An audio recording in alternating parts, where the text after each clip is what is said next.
Buen día, Dios le bendiga a todos en esta hermosa mañana del Señor.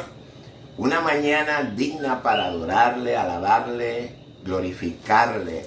Una mañana para presentar nuestros cuerpos en sacrificio vivo delante del Señor, que debe de ser nuestro culto racional.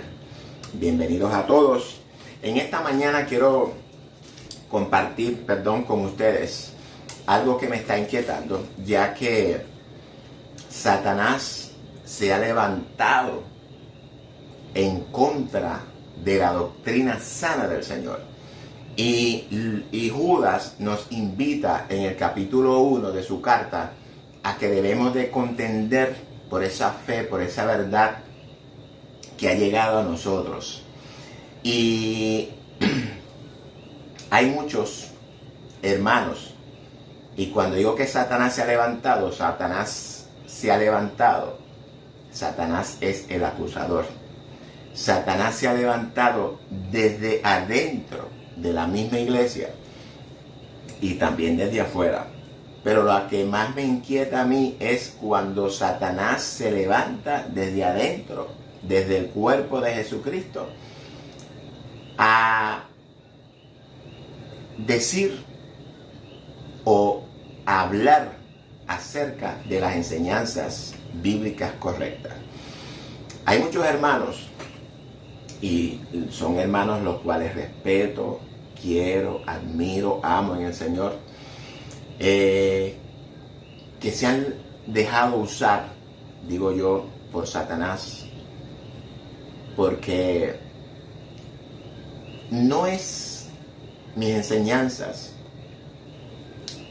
son las enseñanzas bíblicas, las enseñanzas que la Biblia establece.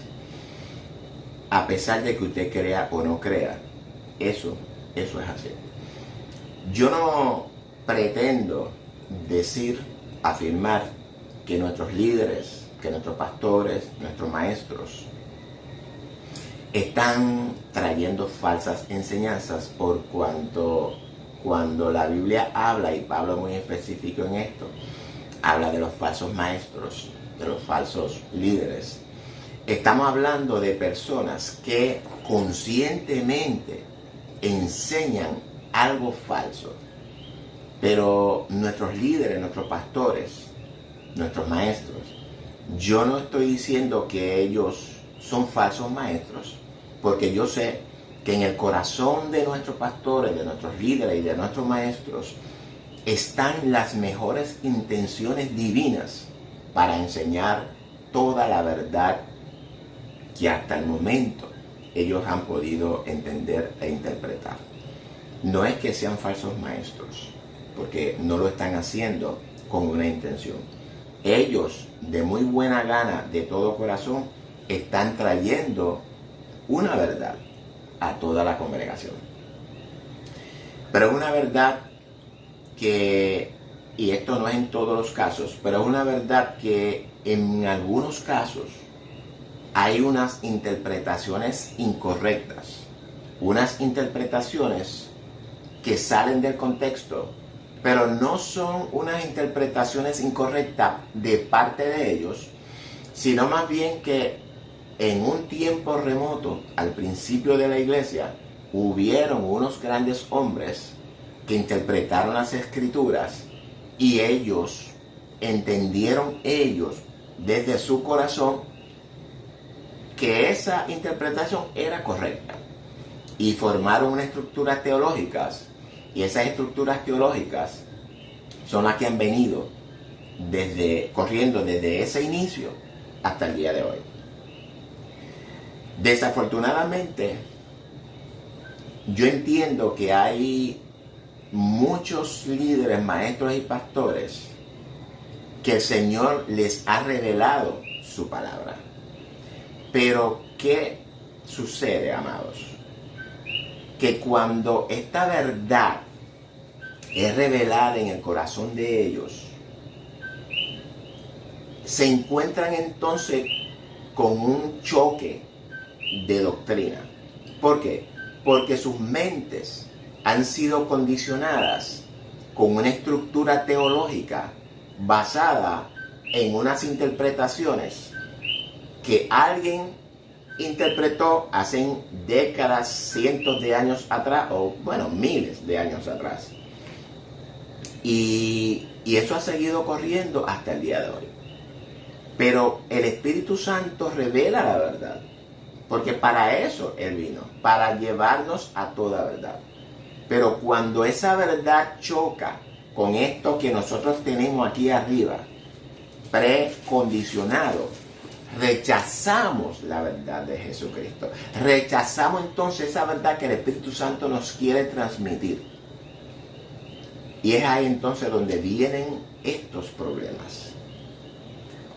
Yo no estoy trayendo nuevas doctrinas. No estoy trayendo nuevas profecías. Simplemente estoy trayendo las mismas doctrinas. Y profecía yo no traigo porque la profecía es esta.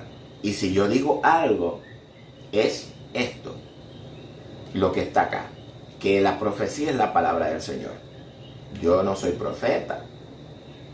Yo simplemente soy un hermano que el Señor llamó para enseñar su palabra y corregir ciertas malas interpretaciones que son de beneficio para la iglesia, porque en estos últimos tiempos esos engañadores, esas falsas doctrinas, esas falsas interpretaciones son las que van a dominar en las iglesias. Y es tiempo de empezar a corregir. Es tiempo ya de que los sellos de las profecías sean abiertos. A Daniel se le dijo que sellara el libro hasta el tiempo del fin. Y nosotros estamos en el tiempo del fin, amados. Y tomando, ¿verdad?, en consideración esto, y voy a empezar esta serie de exhortaciones o de aclaraciones o de predicaciones, como usted quiera, no hay problema, enseñanza, contendiendo a favor de la sana doctrina. Es así como se va a llamar estos episodios. Y hoy, ¿verdad?, luego de considerar eso que acabo de decir, con el propósito de aclarar muchas cosas que han dicho por ahí, de que son revelaciones nuevas que yo traigo. No, eso no es así. De que yo estoy interpretando nuevas interpretaciones, no es así. La palabra ha estado por 2000 años casi establecida. Lo que pasa es que, como dije anteriormente, unos hombres la interpretaron de la manera correcta y nos han formado nuestras mentes con esa enseñanza, con esas estructuras teológicas. Es por esto que las estructuras teológicas y yo no nos armonizamos. Yo quiero compartir unos textos que se encuentran, un texto que se encuentra en el Salmo 32, 8. Yo sé que todos ustedes lo deben de conocer. Y voy a enfocarme en este texto número 8 en exclusivo. Dice, y este es el Señor hablándole a usted y me habla a mí. Eso es lo que se llama el rema de Dios. La palabra de Dios en general es la palabra de Dios para todo el mundo. Pero cuando nosotros nos sentamos a estudiar la palabra, a escudriñarla, esa palabra es para mí. Nosotros tenemos que ponernos en la posición del que recibe esta palabra. Dios ahora mismo nos está hablando a nosotros. Me está hablando a mí y le está hablando a usted también. Esto es bien importante que lo entendamos. Mira cómo dice el Señor, 3 cosas que el Señor nos promete en este salmo. Dice, te haré entender y te enseñaré el camino en que debes andar. Sobre ti fijaré mis ojos. 3 puntos importantes. Dice el Señor que me hará entender. Que el Señor me hará entender. Dice que el Espíritu Santo vino a enseñarnos toda la verdad. Cuando el Señor dice aquí que Él me va a hacer entender, lo que quiere decir que Él me va a hacer entender a mí toda su verdad. Toda la verdad de Dios es desde el Génesis hasta el Apocalipsis. Toda esa es palabra de Dios. Aunque hayan hombres hablando, aunque Satanás hable también en ella, todo es palabra de Dios y todo es profecía de Dios. Dios nos dice que Él nos hará entender toda esa palabra. ¿Por medio de quién lo va a hacer entender? Lo va a hacer entender por medio del Espíritu Santo cuando nosotros fuimos sellados. Desde la resurrección de Cristo hasta su venida. Todos los que han sido sellados con el Espíritu Santo. Ese Espíritu Santo, una de las funciones es enseñar toda su verdad. Ahora bien, ¿dónde radica el problema? El problema radica en que si nosotros nos sometemos o no nos sometemos al señorío del Espíritu Santo en nosotros. Es ahí donde radica el problema. El Espíritu Santo está dispuesto a revelarnos toda su verdad porque Él es el inspirador de la verdad. Él es el escritor y Él es el que nos puede revelar esa verdad que se encuentra en la palabra del Señor. No hay otra manera de nosotros poder interpretar esta palabra sino el Espíritu Santo que nos la interprete. Por eso es que Pablo en la carta de los Efesios ora para que Dios nos dé espíritu de sabiduría y de revelación y de entendimiento. ¿Para qué? Para que podamos ver cuál es el llamamiento que Dios nos ha hecho y las promesas que Dios nos hace en su palabra. Así que dice el Señor que Él nos hará entender que toda su verdad. Y te enseñaré el camino. Ok. ¿Cuál es el camino que el Señor nos va a enseñar? Todos sabemos que Jesús dijo que Él era el camino. Estamos hablando de que Él nos va a enseñar ¿a qué?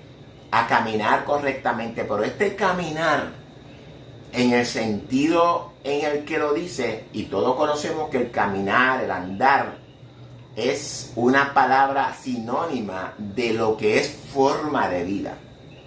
Cuando dice que nos va a enseñar el camino en que debes andar, conforme a todo lo que Él nos haya mostrado o todo lo que Él nos ha hecho entender conforme a su palabra. Dice ahora que Él nos va a enseñar a caminar, nos va a enseñar su forma de vida, la manera en la que Él quiere que nosotros vivamos, conforme a qué, conforme a las obras que Él predestinó desde antes de la fundación del mundo para que nosotros anduviésemos en ellas. Fíjense que aquí el Señor todo lo que trae, lo extrae de su propia palabra. Aquí no hay nada mundano envuelto. Aquí no hay nada blasfemo envuelto. Aquí no hay nada del mundo envuelto. Dice que Él nos va a enseñar su palabra y el Espíritu Santo es el que nos la va a enseñar. Nos va a enseñar el camino por el cual debemos de andar, es decir, nuestra forma de vida. Es lo que el Señor nos está diciendo aquí, que Él nos va a enseñar. Y vamos a la última parte. Y dice que sobre nosotros Él fijará sus ojos. Bueno, ya hemos visto que el Señor nos dice que Él nos va a mostrar toda su verdad. Nos va a enseñar a caminar en esa verdad.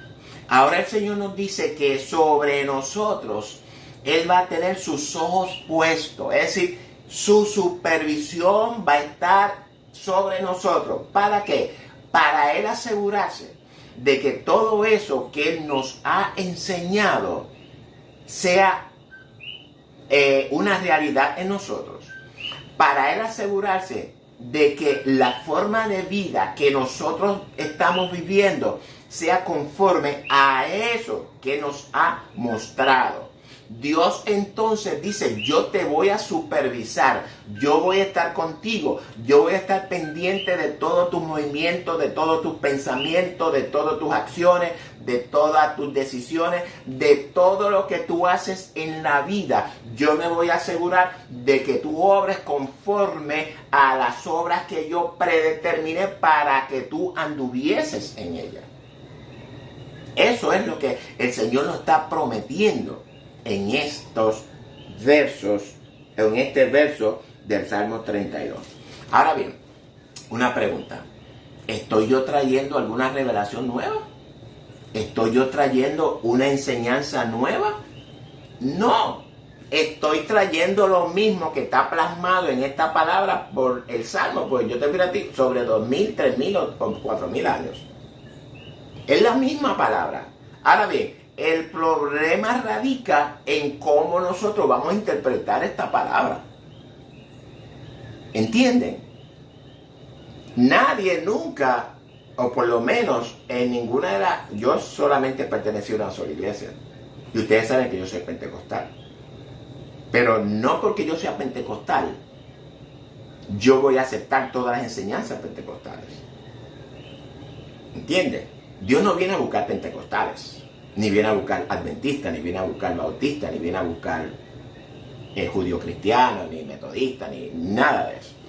Dios viene a buscar una iglesia que cumpla con estos tres términos que Dios nos hace aquí.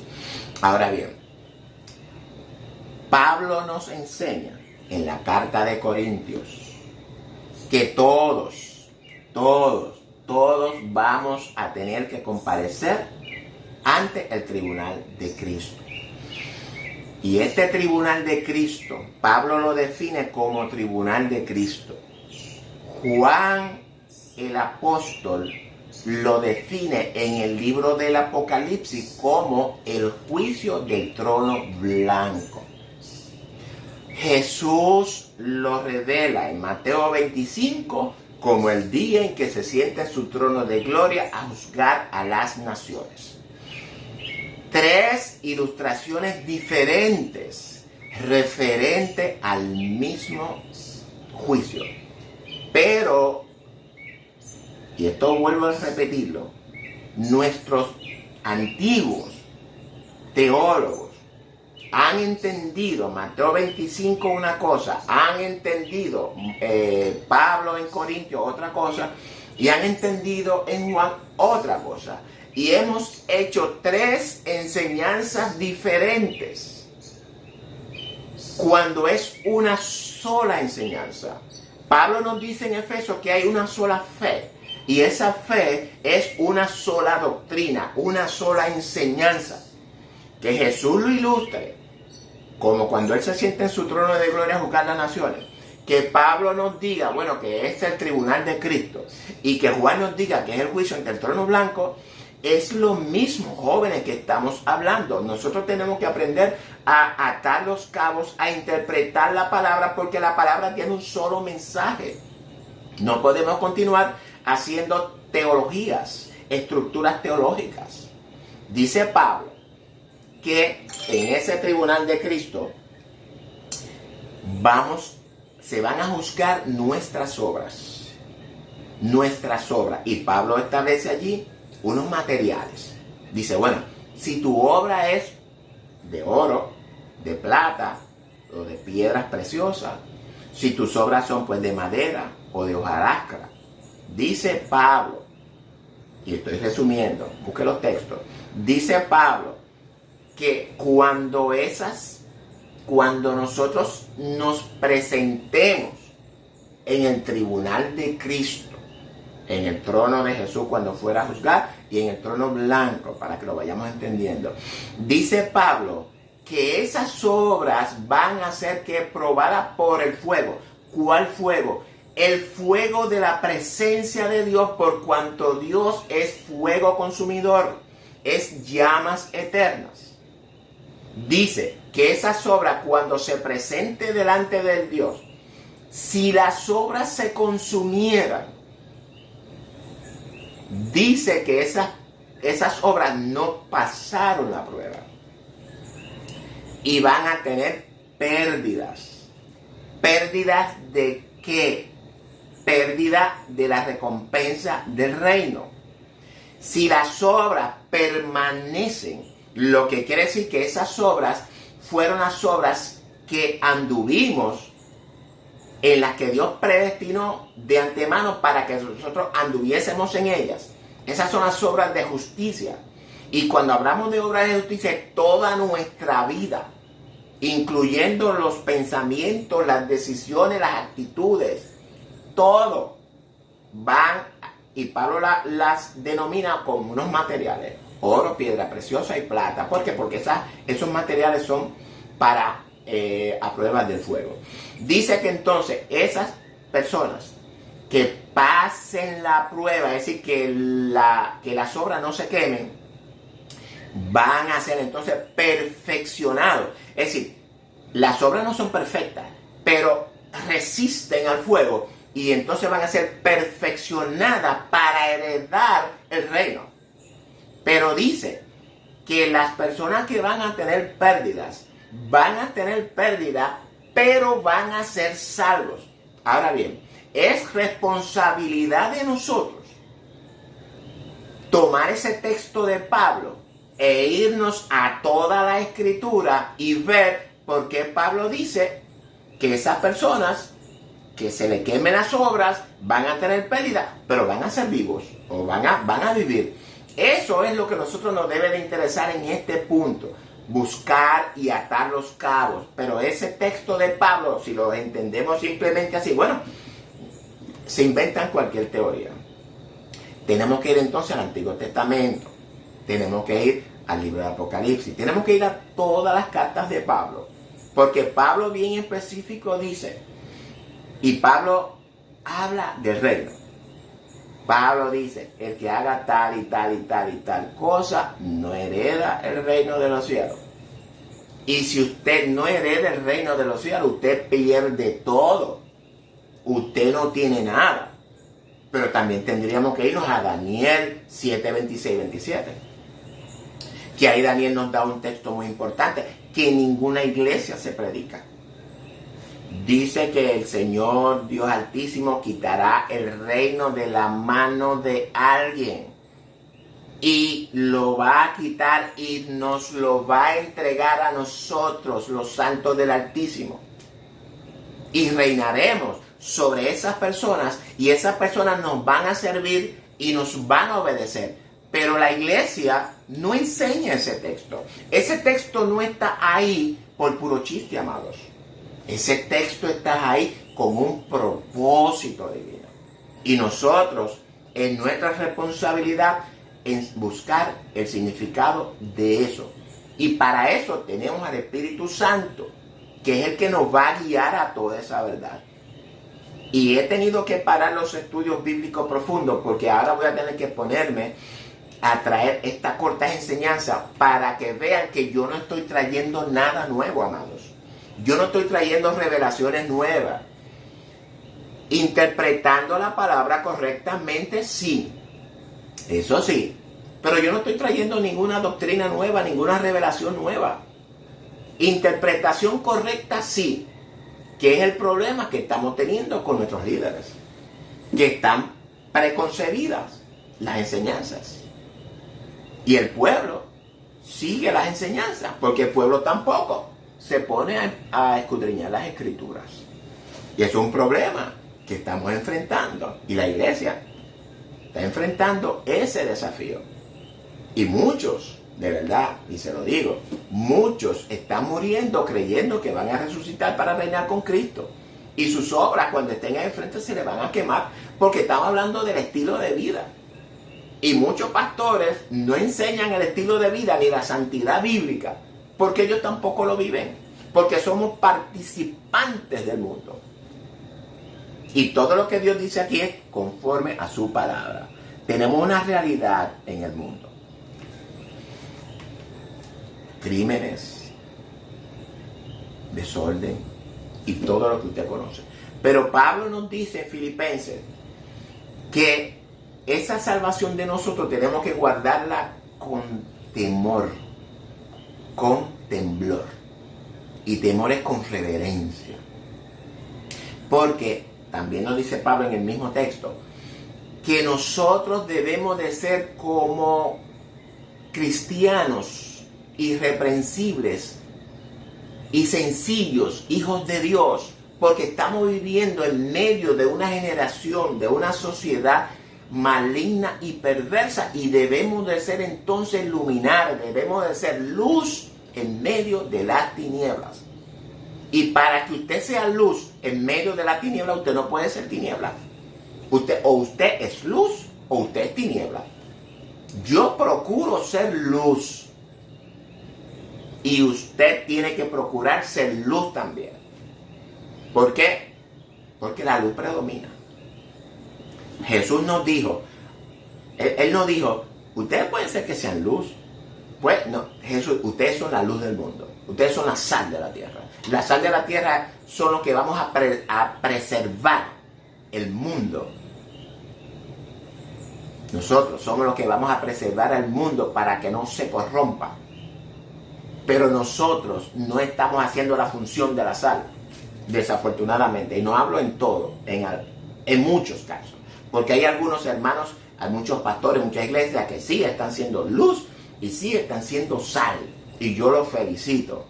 Yo no me estoy refiriendo a los que están haciendo la obra. Yo no me estoy refiriendo a los que viven conforme a las obras que Dios predestinó para que anduviésemos en ellas. Hay muchos. Pero yo me estoy refiriendo a aquellas iglesias que no cumplen con la palabra del Señor. Porque el Señor dijo que si lo amamos, guardemos sus mandamientos. Y los mandamientos del Señor son, mira, todo este libro hermoso, que aunque usted diga que no lo necesita para vivir, créame que sí lo necesita. Yo lo necesito para poder vivir. Yo procuro vivir en santidad. ¿Quiere decir que vivir en santidad no le puedo fallar al Señor? No, no quiere decir eso. Pero sabemos que Juan nos dice que si nosotros fallamos, tenemos un abogado. Y ese abogado lo que quiere decir es que está disponible ahí siempre. ¿Para qué? Para limpiarnos con su sangre. La sangre de Cristo nos limpia. Es decir, no nos limpió, nos limpia, un constante presente. La sangre de Jesucristo nos limpia de todo pecado. Es por esto que nosotros todo el tiempo tenemos que presentarnos delante de Dios, como dice Romanos 12:1, en nuestro cuerpo en sacrificio vivo, santo y agradable y perfecto delante de Dios, que debe ser nuestro culto racional. Todos los días yo me presento delante de Dios. Y en esta mañana hermosa no es la excepción. Así que vamos a continuar con esta especie de, ¿verdad?, de enseñanza para demostrarle al pueblo de Dios que yo no traigo ninguna revelación nueva, no traigo nada nuevo. Lo que pasa es que a los que le pica que sus enseñanzas no armonizan con la palabra de Dios, esos son los que se están molestando. Hay un pastor que me dijo a mí lo siguiente, y me lo dijo a mí haciéndome entender de que yo le estaba enseñando porque yo sabía más que todos ellos. Yo le dije, y viene y me dice, ¿usted sabe cuál es el problema con ustedes? Ustedes tienen el mismo problema de los judíos, de los fariseos, que cuando el Señor llegó, ellos creían saberlo todo. ¿Tú sabes qué? El problema no fue que los judíos no creían saberlo todo. El problema fue que los fariseos no hubo cabida en el corazón de ellos para recibir la verdad que Cristo traía, la rectificación de la verdad. Y ellos se pusieron potrancos. Y de la misma manera se lo puso este pastor. Ese es el problema que estamos enfrentando en la iglesia, amado. Que no hay humildad. Muchas veces yo me he tenido que retractar aquí en la cámara por cosas que he enseñado incorrectamente. Es decir, que en el momento dije algo y después cuando miro el video, no, eso está mal. El Señor me dijo, eso está mal. Lo corrijo. Hay que ser humilde. Lo que pasa es que nuestros pastores, después de cientos de años, con una doctrina, se paran al frente y decirle, mira, estamos equivocados en esto. Jamás lo van a hacer. Porque el orgullo predomina en muchos de ellos. Y decir que han fallado, que se han equivocado, le tumba su reputación. Desafortunadamente, eso es así. Dios me lo bendiga. Los amo en el amor del Señor. Continúen, amados, buscando dirección del Señor. Continúen escudriñando la palabra del Señor, buscando que Dios les revele su palabra. Porque si Él lo hace conmigo, lo puede hacer con cualquiera. Esto hablando de una disposición de tu espíritu para que el Señor tenga el control y tenga el dominio, el señorío y te pueda revelar su verdad. Dios les bendiga, los amo en el amor de Jesucristo.